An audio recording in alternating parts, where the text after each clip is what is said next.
Evangeline Lilly, how are you doing today? I'm grand. Happy to hear it. Congratulations on the movie, first of all. What is your favourite MCU movie that you're not in? That I'm not in? Yeah. The Winter Soldier. Why? I thought that it was such a deftly handled political thriller, and I felt like the topics that they were attacking and tackling were so serious and so relevant. And, you know, I think a lot of the times some of the issues in superhero movies can be a bit archaic. They sort of resemble like Cold War feuding. But this was, I thought, much more modernized in the things that I think, you know, I certainly worry about in this day and age. And it was dealt with courage and grace, I think. So we have the same MCU favourite movie, and we have very similar fashion style, so we have a lot in common. We should be BFFs. I believe we should. I will find you on social media and we'll hang out once this is done. Yep.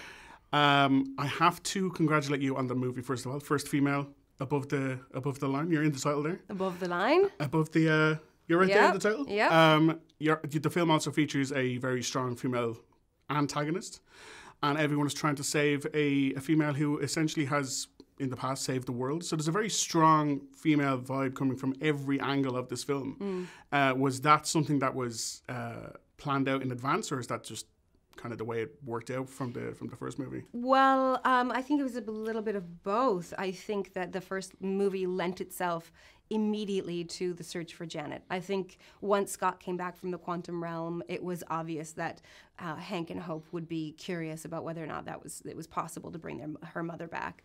But I know that the intention certainly was to honor and represent and respect women through this story, to bring a more feminine energy into this world and this whole universe. As they make this move, Marvel's making this transition towards a much more balanced and equal cast of superheroes.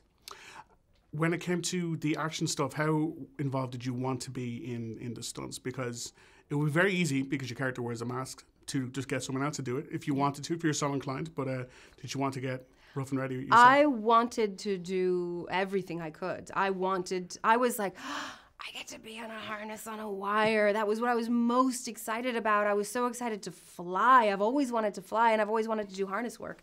And as it turns out, the only time that the Wasp flies is when she's small. Oh. And when she's small, it's not me. It's not you? It's all CGI. You didn't go method for... I didn't do any like that. Green screen, motion capture, nothing. So I didn't get to do that bit. I got on a wire once in the whole movie. But you got to kick ass, though. A little bit. Just a little bit. Doing a little bit of research on yourself. Irish roots. Yeah. I had no idea. Yeah. Where did I come from? English, Irish. That's my entire genetic background. I'm sure if I did that, what is it, Gene 23 or something? Sure, yeah. I'd find more. The dab thing. Yeah, the dab thing. But my grandmother on my mother's side is Irish. My grandfather on my mother's side is Irish English. And then on my dad's side, there's fully English and I think one other Irish English. So it's, you know, There's a lot of Irish in me. Have you been? That's where my green eyes and freckles and dark hair and pale skin come from. That is very Irish, though. I've never been, and it's on my bucket list. I cannot die before I go to see the motherland. We consider this your formal invitation Thank you. all of Ireland. Like I said, we're only dozens of miles away, so you just... Well, now that I have a BFF in Ireland, yes, who I can can show you around. all the hotspots, all the Dublin hotspots. Because truly, I would never go if I wasn't there with locals. I just think that's sort of a waste. Sure. And I wouldn't want to bring you to like the touristy spots anyway. We go to the cool places. Yeah. Like I went to Scotland once ever, and I went to visit Billy Boyd. Right. Do you know who I'm talking about, Billy Boyd? I do. Pippin from Lord of the Rings. Yes. And that was the best ever. And if I'd gone by myself, I would have just been a lonely tourist wandering around, wondering where all the cool stuff was. Well, you've got me now for Dublin. Evangeline, thank you so much.